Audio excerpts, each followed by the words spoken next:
ഏതൊക്കെ കുഴികളിൽ, തടങ്ങളിൽ ശുദ്ധമായ വെള്ളം കിടക്കുന്നോ അവിടെയൊക്കെ ആ ശുദ്ധജലത്തിന് പറ്റുന്ന ജീവികളൊക്കെ ഉണ്ടാവുള്ളൂ. എവിടെയാണോ അത് മലിനമാക്കപ്പെടുന്നത് അവിടെ ക്ഷുദ്രജീവികൾ, കീടങ്ങൾ, കൃമികീടങ്ങൾ ഇതൊക്കെ നുരച്ചു പൊന്തും. ഇത് ഈ പറയുന്ന ജലാശയങ്ങളുടെയോ അല്ലെങ്കിൽ ചെറിയ ചെറിയ കുഴികളുടെയോ മാത്രം കാര്യമല്ല, രാഷ്ട്രീയത്തിലും ഇങ്ങനെ തന്നെയാണ്. അത് വ്യത്യസ്ത പേരുകളിലായിരിക്കും. ഇപ്പം ദാണ്ടൊരു അരിമമം വന്നിട്ടുണ്ട്.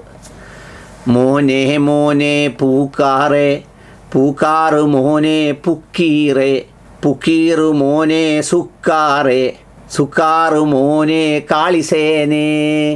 അതാണ് അവർക്ക് പറ്റിയ നല്ല പാട്ട്. സംഗതിയുടെ പേര് ഉത്തരാഖണ്ഡ് കാളിസേന എന്നാണ്. കാളിസേനയുടെ മുതലാളി പറയുന്നത് എന്താണെന്നറിയോ?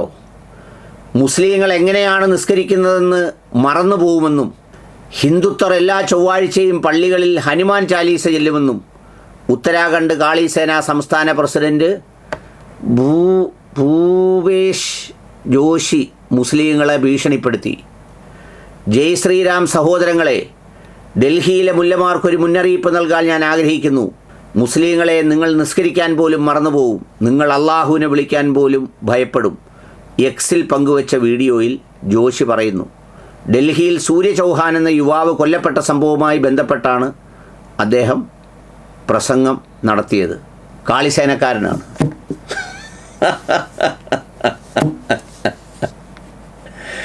ചില ആളുകൾ ചോദിക്കും ഈ രാജ്യത്ത് ഇങ്ങനെയൊക്കെ ഉണ്ടോ എന്ന്. എന്നിട്ട് നിങ്ങൾ പറയും ദോ ജിമ്മിൽ വർഗീയവാദിയൊക്കെ ഉണ്ടോ, ദോ നിലവിളക്ക് കത്തുന്നതിന് പറയുന്നത് കേട്ടോ എന്നൊക്കെ പറയും. ശരിയാ, ആ സൈസിലെ ഐറ്റം ഞങ്ങളുടെ കയ്യിലുണ്ട്. അതിന് പകരം നിങ്ങളുടെ കയ്യിലുള്ള ഐറ്റം എന്താ നിങ്ങളുടെ കയ്യിലിരിക്കുന്ന ഐറ്റം? പള്ളിയിൽ കയറി ഞങ്ങൾ ഹനുമാൻ ചാലീസ ചെല്ലും. നമ്മൾ സാറിന് പറയത്തില്ലേ, നമ്മളൊരാളിനെ മൂക്കി തട്ടി, കഴുത്തിൽ തട്ടി, നെഞ്ചത്ത് തട്ടി, വയറ്റത്ത് തട്ടി, പൊക്കിളി തട്ടിയിട്ട് പിന്നെ അതിൻ്റെ അടിക്ക് തട്ടാൻ വരുന്ന ഒരു തട്ടുണ്ടല്ലോ,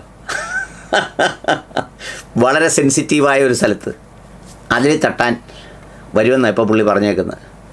എന്തായിരിക്കും സ്ഥിതി? നിങ്ങളെന്തോ പ്രതീക്ഷിക്കുന്നത്? എല്ലാ പള്ളികളിലും കയറി ഹനുമാൻ ചാലീസ ഇന്ത്യയിൽ മൊത്തം അങ്ങ് ചെല്ലാൻ തുടങ്ങിയാൽ 10-20 കോടി ജനങ്ങൾ, എന്നാ കാളിസേന നേതാവേ നിങ്ങൾ ചാലീസ ചെല്ലിക്കോ, ഞങ്ങൾ ഇവിടെ കിടന്ന് ഉറങ്ങാമേ എന്ന് പറഞ്ഞ് എല്ലാവരും ഇവിടെ കിടന്ന് ഉറങ്ങുമെന്നായിരിക്കും അദ്ദേഹം വിചാരിക്കുന്നത്. ഇവനെയൊക്കെ ഭരണകൂടത്തിൻ്റെ നിയമവ്യവസ്ഥ എന്തെങ്കിലും ബാക്കിയുണ്ടെങ്കിൽ തൂക്കിയെടുത്ത് അകത്തിട്ടില്ലെങ്കിൽ ഈ നാട്ടിലെന്നല്ല ലോകത്തെവിടെങ്കിലുമൊക്കെ പോയി മനുഷ്യർക്ക് ജീവിക്കണ്ടേ? ഇങ്ങനെയൊക്കെ തുടങ്ങിയാൽ വല്ലതും പറ്റുമോ? ഇപ്പോൾ സംഗതി അമേരിക്കയും ഇറാനും തമ്മിലാണ് യുദ്ധം നടന്നതെങ്കിലും ഒരൊറ്റ അമേരിക്കക്കാരനും മിഡിൽ ഈസ്റ്റിലില്ല, ഒരൊറ്റ യൂറോപ്യനും ഇല്ല. എല്ലാവരും ജീവനും കൊണ്ടുപോയി. സമൂഹത്തിൽ വലിയ പ്രശ്നങ്ങളുണ്ടാവില്ലേ? ഒരു ജനാധിപത്യ രാജ്യത്ത് നിന്ന് പറയുകയാണ് ഉത്തരാഖണ്ഡ് കാളിസേന എന്ന്. കാളി കൂളി പൂക്കാളി, പൂക്കാളി പൊന്നേ സിന്താവ.